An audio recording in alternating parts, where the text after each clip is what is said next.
Hello, everyone. This is Marc Sabatella from Outside Shore Music, and welcome to the Music Masterclass. This is our Thursday series where we look at making music. We look at all the creative acts of composing, arranging, improvising, playing by ear, etc. And as has been the case lately, and will be going forward a little bit, we're looking at counterpoint because we're in the midst of our Practical Counterpoint course, and we're talking about imitation specifically. And so the plan today is, I posted this discussion or opened a discussion, I should say, of a particular Bach invention. And then we're going to, we've got a few comments so far, and we're going to just dig into that guy a little deeper, answer questions and so forth about the idea of imitation.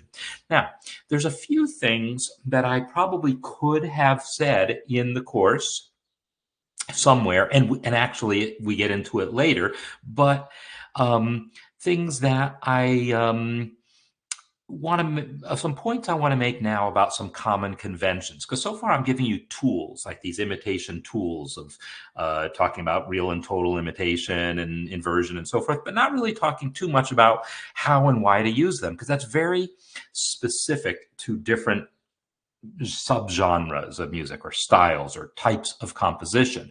So Bach's inventions are one particular type, and then there's the fugues, which are another type of thing, and it uses those same tools differently, and then we're going to look at Renaissance motets next. So we've got all these different types of music that use these tools, and they all use them differently. And so I haven't talked a whole lot about how we're going to use them. We're going to kind of encounter this. And so, but I do want to take a step back and make some general observations. And I'm going to do that actually starting with my own piece here, because this is actually, uses imitative counterpoint, just the theme music that we've listened to at the start of every session here. And so I do want to talk about this a little bit and just talk about the imitation that I'm using in this piece, and then we'll relate it to Bach and whatever else comes up. So one of the things you'll see here is the imitative part starts here. We have, let me turn my volume back up. Here we go. Right, so that's the main theme.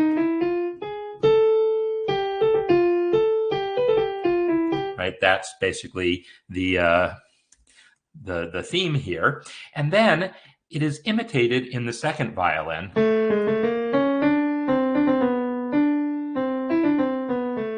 Right, it's an imitation.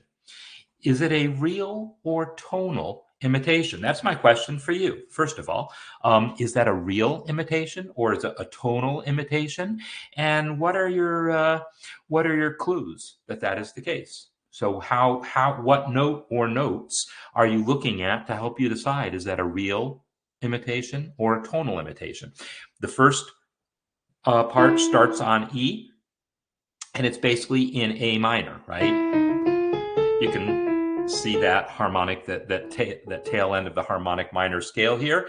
This part here is in essentially D minor, right? That's basically in D minor, and you see a little tail end of a D minor scale there. So one of the things that we can say is the imitation was not in the same key as the original.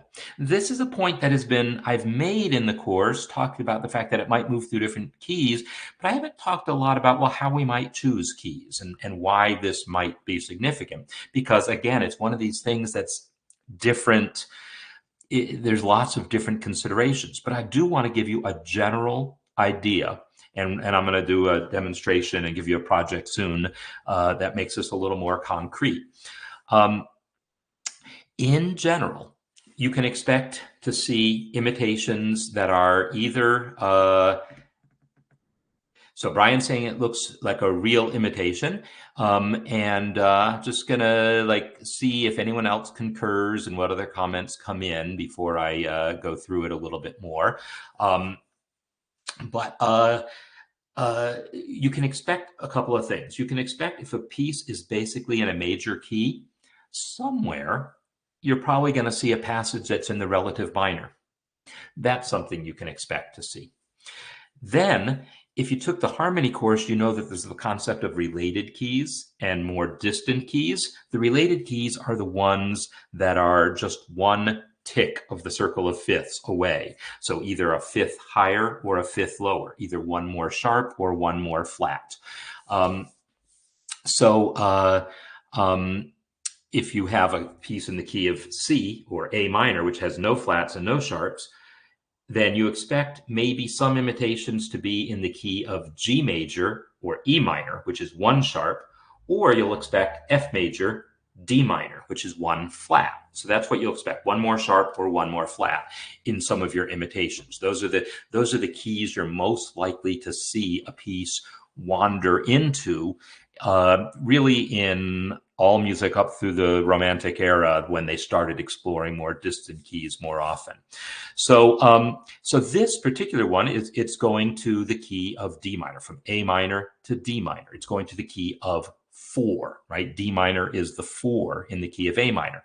That's probably the third most common type of imitation you'll see. The most common imitation will be imitation at the same pitch level or a fifth at the 5. So in other words, from A minor, and then you'll see an imitation in E minor, the key of the 5, with one more sharp. Those are the most common ones, but an imitation in a key of one more flat is also fairly common, and that's what we see here. So the people who have responded have said real, and I'm going to say you're partially right and then partially a little bit off, in that the line starts, that much of it is exactly the same. But look at these 16ths.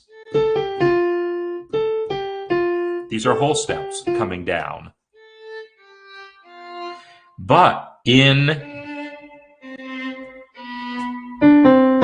that B natural there is the ringer. This is the guy that was adjusted slightly, just ever so slightly, right? It wasn't changed to an A or some other note name, but it was changed to a B natural instead of a B flat, like it should have been, right? This is a B flat here. This guy should have been a B flat if it was going to be a completely real imitation. So it's mostly real, but there was that chromatic adjustment made here that causes it to fit, because I'm not really in the key of D minor.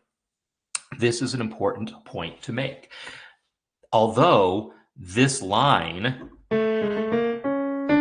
is indicating D minor, and it does go to kind of a D minor chord here. You can see the D in the cello and the F in the first violin. It definitely is a D minor chord there. But are we in the key of D minor? No, because what happens next is a G chord, and then going to C. So it's eventually going to end up in the relative major of C. And so that B natural is totally in keeping with the key that we're in. We've never really left the key of A minor. We've just sort of introduced a transposition of that theme that indicates D minor. So that distinction, this idea that we're going to introduce themes, we're going to maybe transpose a theme to fit a different tonality, but without really modulating. I can't emphasize the importance of this enough, and we're going to see it over and over again when we take a look at the Bach in a minute. The idea that, yes, this was adjusted to fit the fact that we wanted to hit a D minor chord at this point, but we haven't modulated to the key of D minor. We've just adjusted the notes to fit the D minor chord, or in particular, we adjusted this note then to fit the G major chord.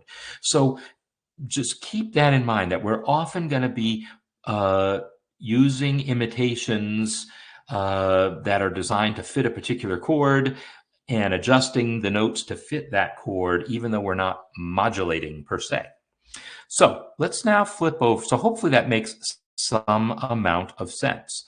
And now I'm going to flip over to the actual discussion here and take a look at this. So I'm going to go ahead and click the link to view it on MuseScore.com.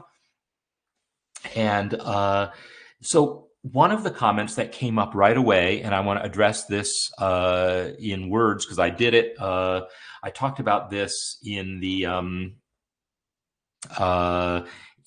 written comments, but I want to make sure I demonstrate what I'm talking about here. There we go. There's a trick to getting this to display the largest it can, and that seems to be the trick. Okay, so I know it's not as big as I would like it, but it's hopefully good enough. We have this as our main theme in this piece. First of all, let me just play the piece. So the first observation is, gee, that is awfully fast, right? So actually what I'm going to do is I'm going to click Edit on Desktop so that I can open this thing in MuseScore and play with the tempo and so forth. And yeah, sorry, I hadn't done that already. I actually had, and then I rebooted my computer and didn't get it back. But the observation I'm going to make about this piece, and because this came up, I think Rod mentioned this, that it's amazing how much mileage Bach gets out of just two themes. And, you know, it's really one main theme. It's this guy. That is the main theme. And in fact, there's a term for this type of thing. It's called monothematic, as you know, which is as descriptive of a term as I guess you could be. It's got one main theme. And the entire piece is largely spun from that one main theme. So I'm going to go ahead and put a tempo. This says 76 that he put in, but that's entirely too fast, I think. So I'm going to put it at 60, and let's listen to this now.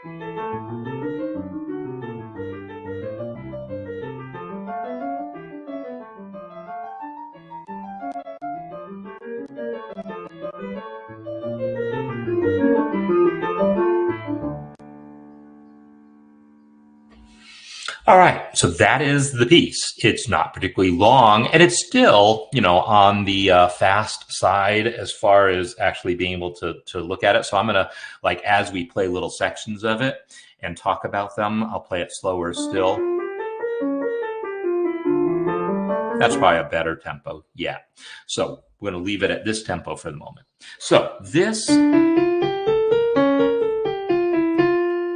is the main theme of the piece. And I used the term monothematic a minute ago, or several minutes ago, because that is the main theme. And really the entire piece is spun from that main theme. There's almost no measure of the piece that doesn't relate to that theme. Now, there is this kind of secondary theme. And so I want to make this point because both Jimmy and Rod commented on this, that used the term stretto, which is an accurate term if we think of the theme as being this entire four measures.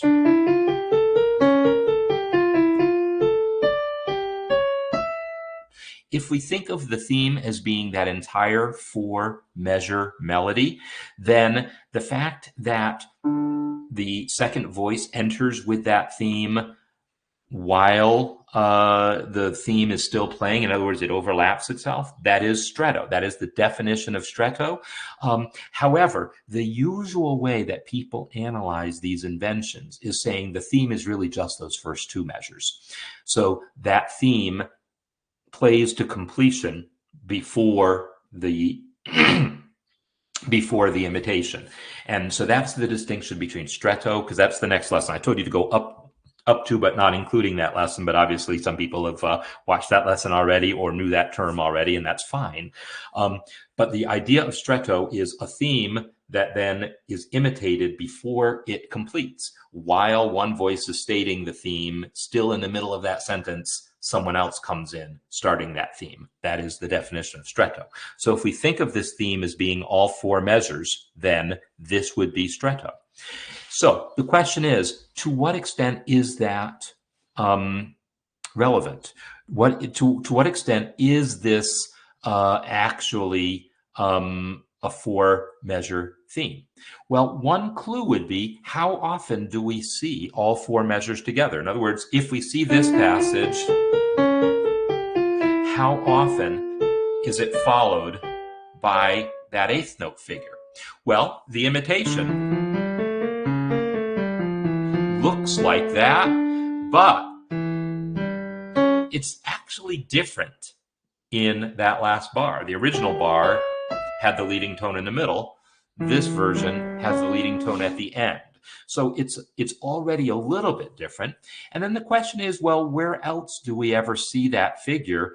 And does it always get followed by that eighth note figure? And as you look at this piece, you're going to see that doesn't actually occur very often. I mean, we have lots of eighth notes, but that particular thing, outlining a triad and then outlining another triad, either a step above or a step below like it is here, the question, there's not really any other places in the entire piece where that happens again, exactly like that. So the way I would describe it is that figure is not part of the theme. It's just the accompaniment to the theme. When we talk about fugues a little later, there's going to be a term for this. It's going to be called the counter subject, because yes, obviously we use that idea a little bit right here. And, there's other places where you see snippets of here's, eighth notes arpeggiating. Here's more eighth notes arpeggiating, right? We use snippets of that idea, but we don't really use that whole thing as a theme unto itself. So it's interesting that some people are having trouble loading. I will say that if you go in more than 25 minutes before, you're going to have problems. So you will, 25 minutes seems to be the magic figure where that's when things click. So just know that 25 minutes before start time is the earliest you can officially even get onto the page and have it expect to work. All right, so we have that theme, and then it's repeated in the same key. It's an octave lower, right? And I think you will find that is pretty darn typical in these inventions, that the first repetition that you hear is going to be the same key as the original, an octave different. So for instance, when I did my analysis, I used the C major version, the C major invention. And the C major invention also has the imitation at the octave. It's going to take its time loading for whatever reason, so I'm gonna just let it load. But meanwhile, let's come back to MuseScore.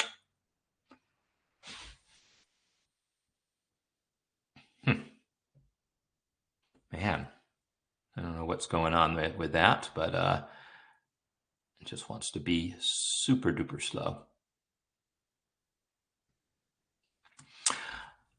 So we get the repetition in the second voice in the same key. Then we get it again in the original voice, back in the original, still in the original key. Then where's the next time we see that theme come in? Someone answer that for me. Where is the next place that we see that theme? Enter. Tell me which voice has it and which measure has it. So be looking at that and think about that. Where do you see that thing happen? Which voice and which measure? Now, I'm going to encourage you to pull this up in, a separate window or something so that you can be looking at it while I'm flipping around a little bit. I want to make because I want to come back to the C major one and make an observation. In the C major one, we have, and then it's imitated in the other voice an octave away. But the next statement is in the first voice in a different key. Now it's in G, or at least starting on G, right? Is it in G? No, because this is an F natural. It's been adjusted so that it stays in the key of C, but it's at least outlining a G chord here, a G7 chord specifically. F natural, so that it can come back to C. This is a very typical pattern you'll see in a lot of music, where a first statement is in one key, and then you'll see the next thing that happens in the key of the 5 chord. Why the key of the 5 chord? Because that way it can act like a 5 chord and lead you back to 1. That's why that pattern is so common, that you'll see a theme stated, and then the next time that theme comes in, or if there's an important secondary theme, like in a sonata form, that secondary theme will be in the key of the 5. So that didn't happen here. The next entrance is still in our original key. So it's not unheard of. It's not even all that unusual, but it's, slightly noteworthy, I guess, that it's not the key. So good. So measure 18 in the bass is now the answer that I have. So measure 18 in the bass, 17, 16, 17, 18.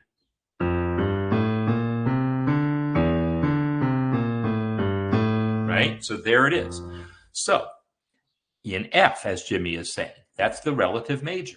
So that's the other key that I mentioned is going to be super common, is that relative major. So the original was in D minor. This statement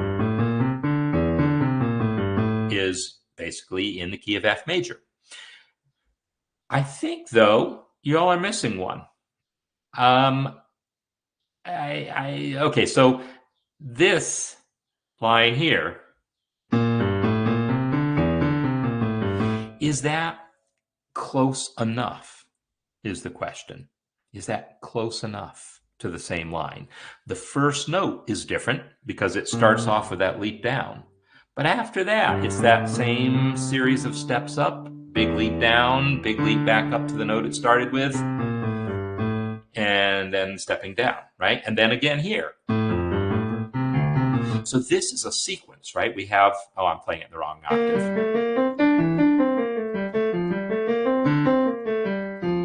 And then again.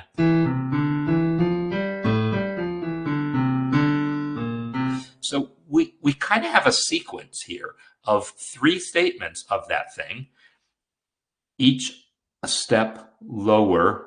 Is it just a step lower than the previous one? From this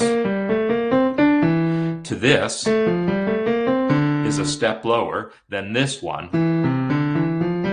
is like a whole fourth lower than the previous one. So it is a sequence that is largely the same motif, right? It's just that first note that was changed. Does that count? Well, sure, it counts. It counts as pretty close. So yeah, you could make a distinction between saying, you could make a distinction and say, well, at measure 8, 9, 10, and same thing here, right? I mean, we get that same figure here.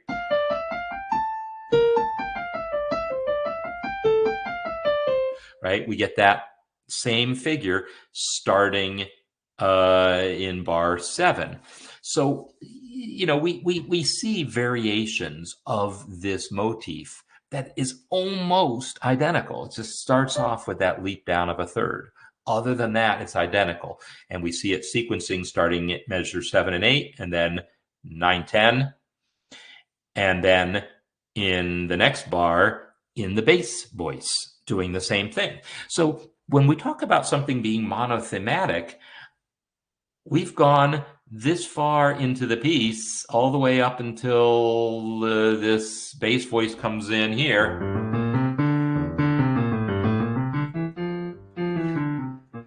Here we have a sequence that's ascending, right? Because that voice, what started on F, then we get that line starting on A. So here's another sequence that's up a third.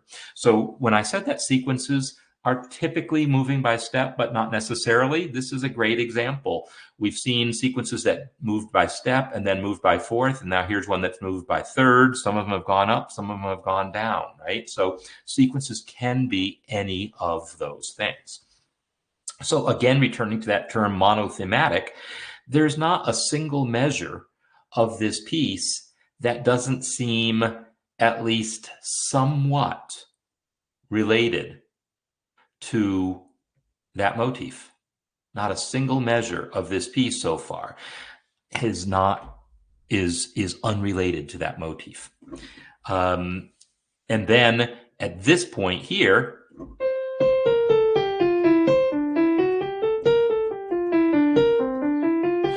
a couple of people correctly observe that that is an inversion of the motif, right? That's an inversion of the motif.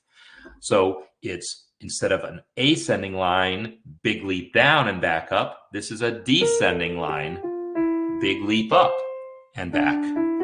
It's slightly different because notice the original, that leap down was a sixth, seventh. So it's a diminished seventh from B flat to C sharp, and then back up to the same note. Here, that leap up is a leap up of a sixth and then down a seventh. So the note it leaps back down to is different than the note it leapt up from. This is another tonal adjustment. So yes, it's an inversion, but it's been adjusted tonally. So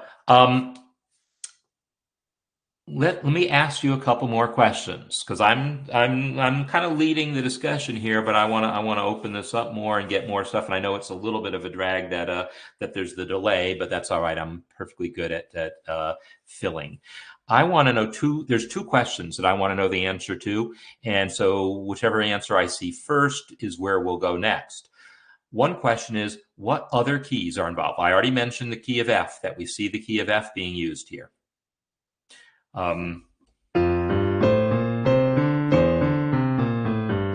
That's basically a 1 chord, a 5 chord, and back to a 1 chord, right? Harmonically, as far as what's kind of going on in there.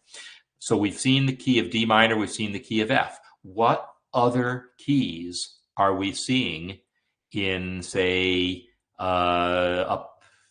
So here I see an F sharp. Anytime you see accidentals, there's a good clue that we've got a new key. Here we've got a G sharp, we've got a B natural, we've got an F sharp. And those are probably the only accidentals that we're going to get. So what keys are involved here is the question. That's one question for you. The other question for you here is, which measures, if any, have nothing to do with that original motif? Again, I'm going to turn back to that term monothematic. What that means is most of the piece is spun from a single theme or motif. Motif is like I could call this a motif, and then a second motif. Motif implies something shorter than a theme. The distinction is not hard and fast, but in any case, those first two measures, almost the entire piece is based on those first couple measures. The question is, which measures of this piece can you look at and go, yeah, that measure is not related at all? And then let's talk about those. Bar 11 and bar 11, 8, 9, 10, 11. So I'm going to say that bar 11 actually is still related, because of that bass voice doing that thing that I was just talking about. 8, 9, 10, 11. That bass voice is still basically doing the same thing. So yes, there's new material introduced, right? That is new material introduced, but one of the voices is still stating something, basically the original thing. Bar 17, Brian's got that nailed. Bar 17 has nothing to do. Neither of the voices has anything to do with that motif. I mean, yeah, you could say, oh, look, there's 2 notes in a row by step. But come on, every melody in the world's got 2 notes in a row by step somewhere. So that's not interesting enough. So what's going on here? Well, this is an important cadence, is what's happening. Whoops.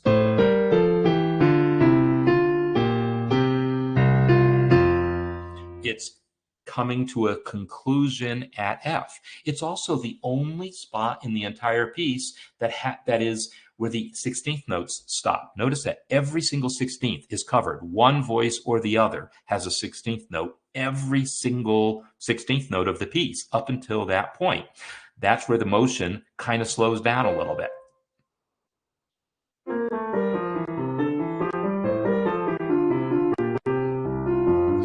The fact that the motion kind of slowed down there, we didn't get every single 16th covered here, and then we land on that F, that is a cadence. And those important cadences are places where you'll expect, okay, the imitation is going to stop there because we need it to sound like a cadence. And by the way, Paul, I haven't missed your question. I just need to come back to it. Oh, Patrick, sorry. Patrick's question was a very good one. I'm coming back to that one. I just saw the P. So cadences are a place where you're going to expect to see some amount of like, okay, new material that's just cadency and not connected to the theme. So the fact that this is a clear cadence into F. And Rod, I will point out, and again, I can't always remember who made which comment. It was either Rod or Brian now, who had commented about wanting to like not being comfortable with a cadence that was just an octave. And the thing is, when you only have 2 voices, that's going to happen. Even sometimes when you only have 3 voices, you're going to have to accept, like this here, there is no third in this cadence here, either on the 5 chord or the 1 chord. So this here is the 2 chord, right? That's G minor 7. That's the 2 chord. Then we have, well, this is the 5 chord, but there's no third in that 5 chord. This G with a C in the bass, that's 2/3 of a C chord, but it's missing the third. That's kind of unfortunate, but it's going to happen all the time in 2-part counterpoint because that root is so important in the bass. And if we want to have the melody go 2, 1, then that leading tone is the odd man out and is going to get left out. And then because of that, when it finally resolves, it's just going to resolve to 2 tonics. That 5 wants to go to 1 and that 2 wants to go to 1. And there was just no room for an E on that 5 chord and no room for an A on that 1 chord. So what this tells me is, well, first of all, it says that that's going to be fine. It's going to happen. But it also, the good news is when we go to add a third voice, now that third voice can cover some of those missing thirds. And so it's almost always going to be the case that that sort of thing is going to happen. So I'm now going to come back to Patrick's excellent question here. How do you know if an accidental is a new key and not just a passing tone or ornament? Well, you don't until you look. So let's talk about what we're looking at here. Well, part of the thing is like, here is the first accidental that we've seen are these C sharps. Well, C sharp is just the leading tone in D minor, right?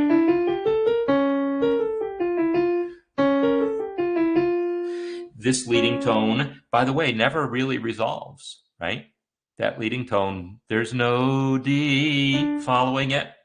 That's all right. Leading tones don't always have to resolve, especially if it's arpeggiating, which it is here. We could say it eventually resolves to that D up there. That's kind of a stretch, but it's is the best answer I got for you. So that is just the leading tone. So we're going to ignore that one for now. The next accidental I see is this F sharp. So let me ask everyone here, what are your clues? What are the things you are looking at to tell you that F sharp is indicating a new key, if in fact it is, versus any of the other things it could be, if it's just a passing tone or anything. So Patrick, yes, I would say the fact that we see that C sharp used so consistently is a good clue that the piece is in D minor. The fact that the initial melody outlines a D minor triad is a good clue. The fact that the title of the piece is invention number 4 in D minor, but that's cheating. So yeah, these are our clues. When you see that note, if you're looking at a piece and from the key signature, you can't tell, you never can tell from a key signature, is that the relative major or relative minor? Those are the clues you want to look for. Well, look for how the tonic notes are used. Are D's used in prominent places, like at beginnings and endings of phrases? Well, yes, it's beginning this phrase, it's ending that phrase, and then starting the next phrase, starting this phrase, right? D is used in significant ways. Is F used in significant ways? Well, no, it's kind of buried in the middle of this measure, buried in the middle of that measure. Yes, it does start one measure, but it's got a D in the other voice. And I would say that Paul's observation about this D also kind of resolving that C sharp, yeah, that's also a bit of a stretch, but so is my saying that D here is resolving it. This, though, is a good example of this octave displacement thing that we talk about. I say that this scale, the harmonic minor scale, is a little awkward because of that leap, and you'll often see composers going out of their way to avoid that leap. You'll see that leap being avoided, and one of the ways you avoid it is by leaping the other direction. And you might think, gee, that's a much bigger leap. It should be worse.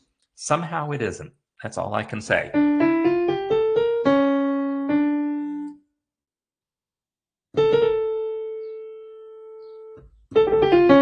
don't know how that piece goes. But anyhow, it doesn't do that. But that leap from scale degree flat 6 down to the leading tone, and then coming here, Catherine also made that same observation about that bass note maybe resolving that C sharp. That's a little dangerous to start saying a note in one voice is resolving something from the other voice. If Bach is doing that, great, but don't think that that's something you can just always do and have it sound good. Generally speaking, you're going to want the resolution to be in the same voice and the same octave. Other than that, displacement business.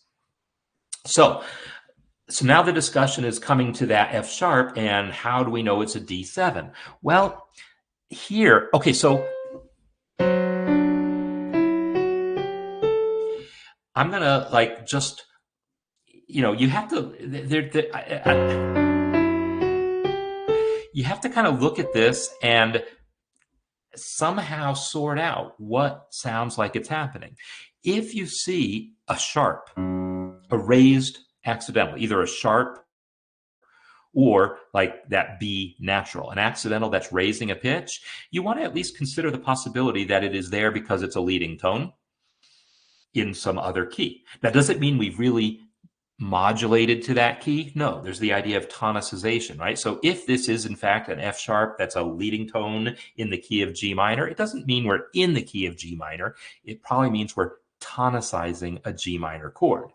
And so then you want to put on your G minor colored glasses and ask yourself, does this seem like it's tonicizing G minor? Well, it does. I mean, if you've played around, if you've taken the harmony course or otherwise studied, what tonicizations sound like, it basically sounds like 5-1 in another key. This is a G minor chord, right? Where it resolves, at least it's 2/3 of it. If you can't see my cursor, I'm talking about this measure here. Going into this measure, the very measure that you are asking about. So I'm talking about those two measures.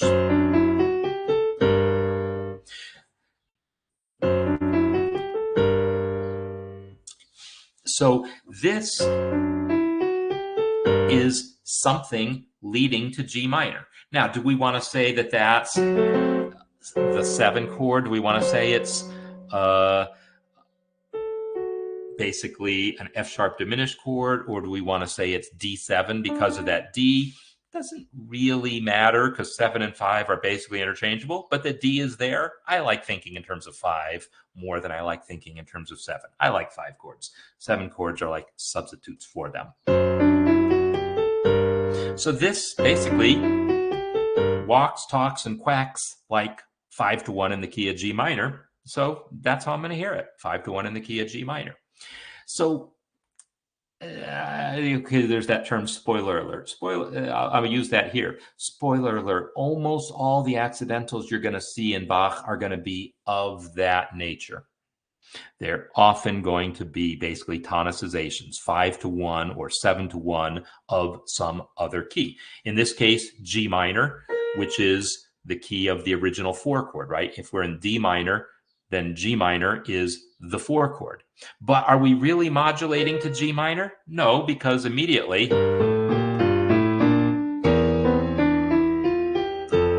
we're really just going around the circle of fifths. We have some kind of D chord, going to some kind of G minor chord, going to, this is basically a C7, going to F. So it's circle of fifths, D to G to C to F, circle of fifths.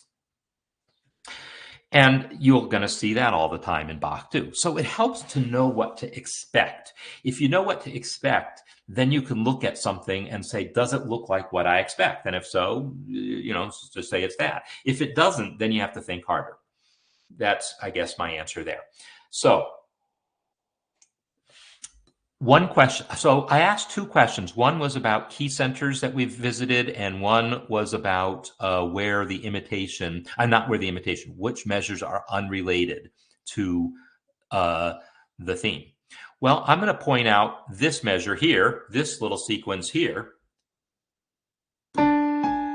which is, let me highlight it a little better, measure 36. Is that right? Am I playing that right?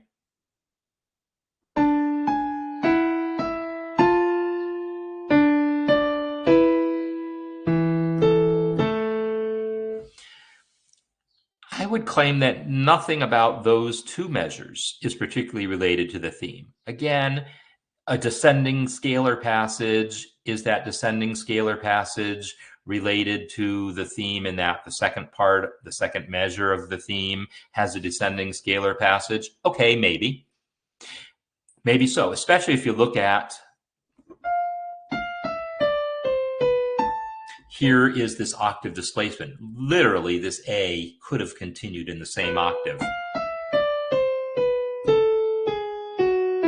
Right? This A could have continued down in the same octave. It just would have caused the voices to cross.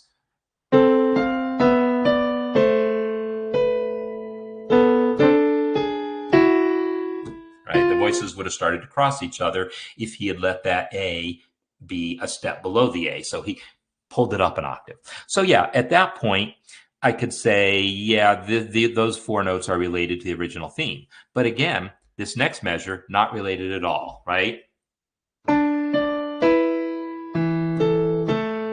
Here, another cadence. So the distinction I will make here between a cadence and any other sort of a cadence versus any other sort of tonicization is here, this is exactly what's going on. We have this really clear sense of a 5-1 stated explicitly in the bass with that root motion, circle of fifths root motion, the rhythm slowed down. We stopped having the 16th notes, and both voices came together and landed on that A there. So, this piece has had 2 cadences so far. One was that, one is that cadence there into A minor, and the other was the cadence in F, wherever the heck that was. Has that happened yet, or is that, maybe that's a little further? What happened to that cadence in F that I saw? Wasn't it a cadence in F, or am I misremembering what that cadence even was? Oh yeah, right here is that cadence into F. So The bar 23 is this. Oh, yes, yes. So it's a seventh chord. Absolutely, Graham. Yeah, it's a D seventh chord. When I say a 5 chord, I mean 5/7. Excuse the jazzer in me for always assuming sevenths are cool. that's something that if you hear me talk about a 5 chord, I use that interchangeably with 5/7. And the fact that I mentioned the 7 chord, F sharp diminished, in the key of G minor, that is, the 7 chord as a triad, the 5 chord as a 7th chord has that. The 5 chord as a 7th chord has that 7 diminished triad built into it. So yeah, anytime I talk about 5, I'm assuming that the possibility of a 7th. So Bach wrote a 5th going up D to A, similar motion. So where Sora are you talking about? 36, 31, 2, 3, 4, 5, 6. Ah, yeah. Okay. So this is a really, really good observation.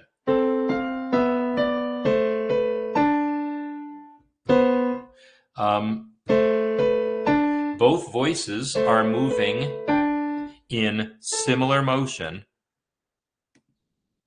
from the last note of the previous measure to the first note of the next measure. They're moving in similar motion. They're both moving up and landing on a perfect fifth. That's one of those things that's called a hidden fifth or indirect fifth. Sometimes they're called, where, the counterpoint independence rules guidelines say, yeah, you probably don't want to do that a whole lot.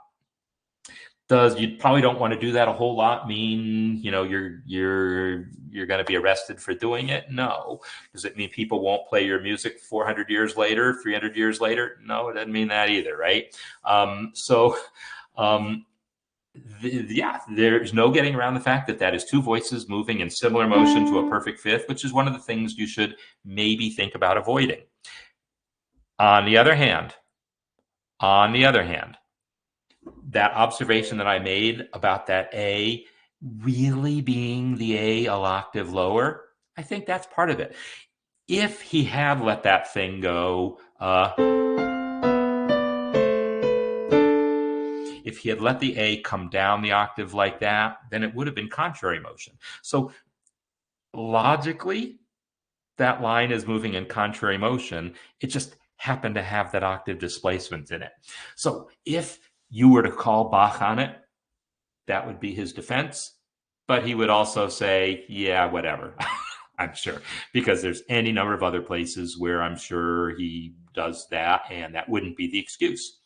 So yeah, it's not, none of those guidelines like that are so vitally important that you just absolutely can't do that thing.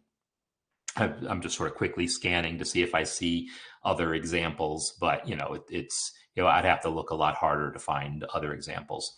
So yeah, I think the octave displacement is definitely the out here. The fact that A is really an octave lower.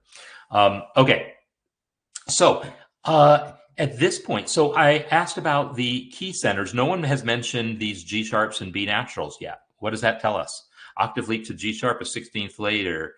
Yeah, that frankly, Brian, I'm shocked. I'm shocked he didn't do that. Let me hear it.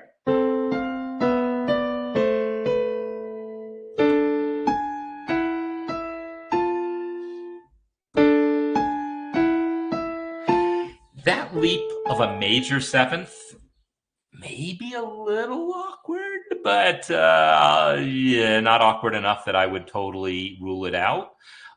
Does he have any other? He has definitely leaps of minor sevenths a lot. And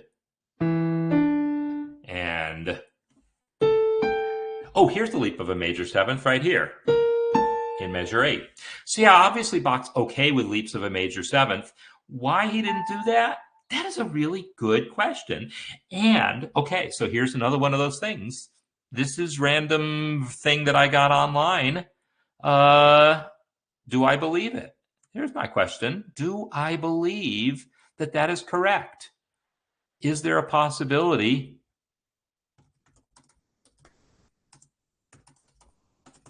that's just a typo. Is that possible? Of course it's possible. But this is really good analysis. That was excellent. So between Sora and Brian, you really nailed something important here. And either we caught a typo or we just found an opportunity where Bach could have chosen something different. Because yeah, I kind of feel like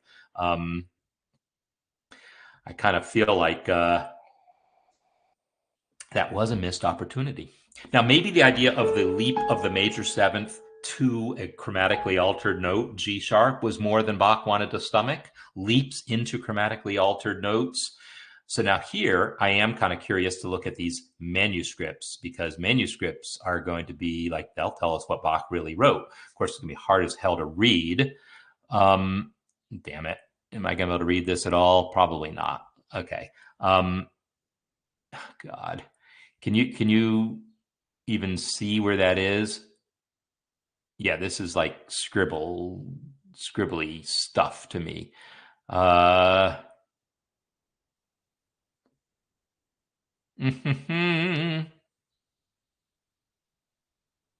It's right here. There it is.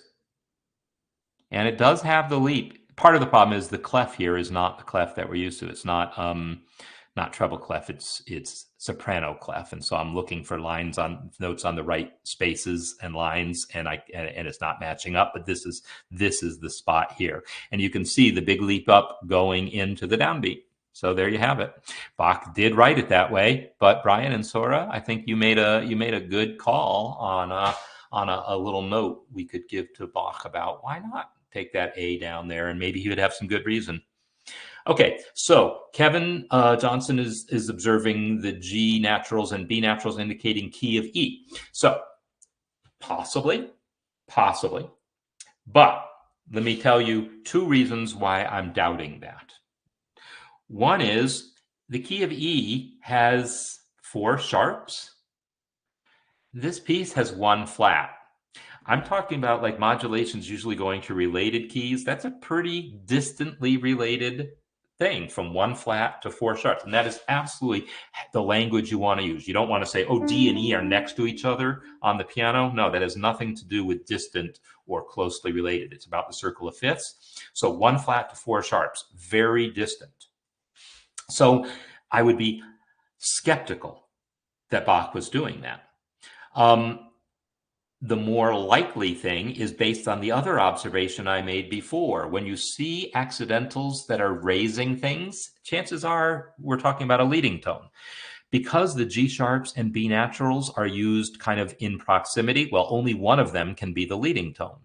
Well, the fact that you're seeing basically an E triad being arpeggiated here, okay, G sharp is the leading tone, A minor.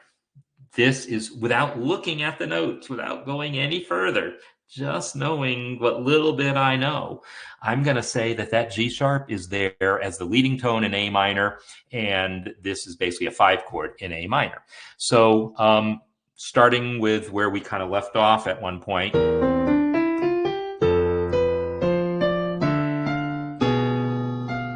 here is that E chord, but it resolves to A minor.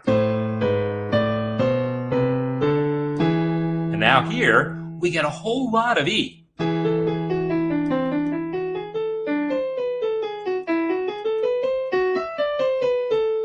That's a whole lot of E. That's this big pedal. Oh, and Shelley had suggested A earlier.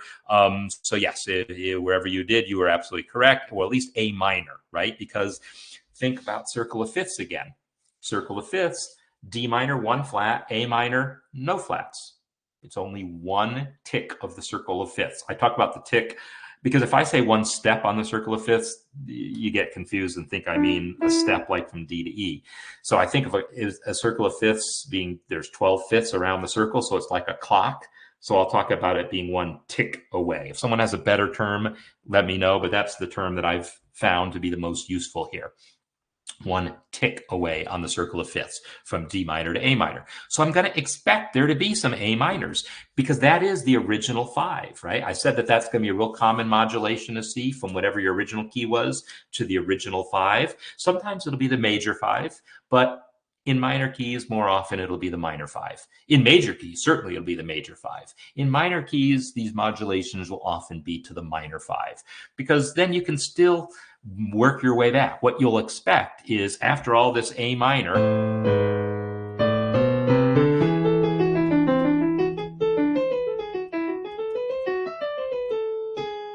at some point, I'm going to expect a C sharp that's going to lead me back to the original key, except I can already tell, no, I'm not getting that. I'm just getting more A minor, and now I'm getting B flats and E flats and F sharps. So this is some more more G minor stuff that's coming, right? This is here another tonicization of G minor.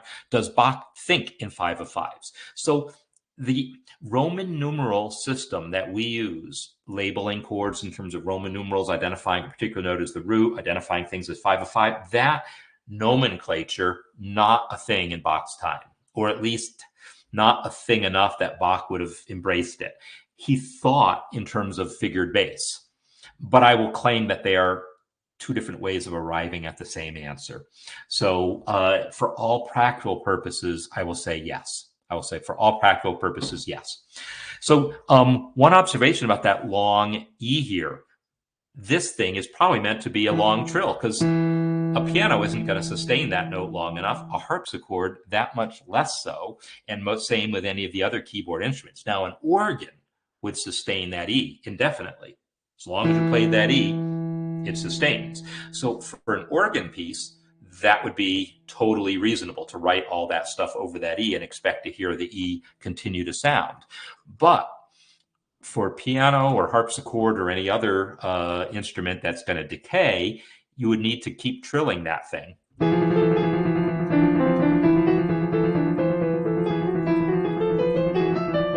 And possibly F sharp.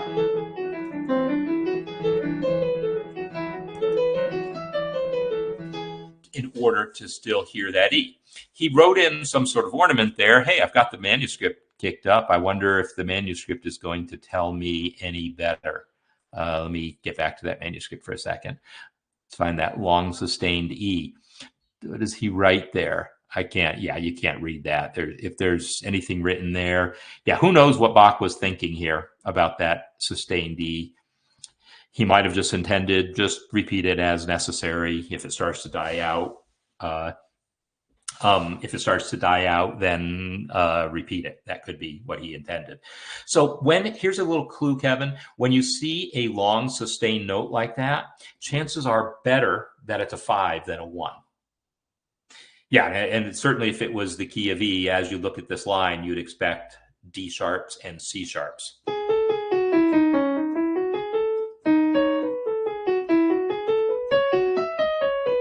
You'd expect, so when you see a long sustained pedal point, chances are it's either the tonic or the dominant of the key you're in, but unless you're at the very end of the piece, I would not expect a tonic pedal. So pedals on the tonic on a 1 chord are pretty rare until you hit the final conclusion of like a fugue or something. Then you'll see those tonic pedals all the time. We'll talk about that more when we get deeper into fugues towards the end of the course. So yeah, when you see this long pedal point figure like this, and Dave, if Dave you're here still, we talked about pedal point in that piece that you had posted earlier. This is another example of pedal point, but in this case, there's arguably there's not even additional chords. It's one long E7 chord, really. I mean, this measure's a little funky. I don't even know what I would call this harmonically, but it's not important to call it something harmonically when dealing with counterpoint. It's it just is what it is, right? You don't have to have a chord name on it, but we can look at the overall vibe of those 4 bars as being basically 5 of 5. So anyhow, that's those are really good observations, and y'all did a really good job here of picking up the slack. And man, I really love that comment about that A, and the way Brian and Sora's comments sort of dovetailed to catch something that's really a pretty cool thing to have observed there. Okay, so this is a typical example of this style of writing. The C major one I went through, perhaps more typical because of the way it visits the 5 earlier, right? Because this one stays in D minor. You know, all those first initial statements are in D minor, whereas in the C major one, we'll see a C major, then G major, G major. That's maybe more typical. I'm going to post a little project to work on where we're going to try to create our own little imitative piece before we get deep into canon. So be expecting that today or tomorrow. But anyhow, imitation. This is going to be kind of the core, because you can do whatever you want with counterpoint, but imitation is kind of where it's at. The people who dig counterpoint almost always dig imitation as a device to use to make that counterpoint that much more interesting. So, all of that said, hopefully this gives you some more bigger pictures, ideas of how we're using these tools, how Bach is using these tools to build a piece out of a single theme. And if there's anything I want you to take from the whole section on imitation, there's 2 of them. One is that idea that you can use imitation to build large structures out of a little bit of material. Canons are a whole separate kind of a thing. I probably could have divided that into 2 sections, but we'll get to canons. We'll talk about it more soon enough. So be looking for a little project coming up soon. And thanks everyone for all of your participation. I'm really enjoying this. Hope you are too. See you next time.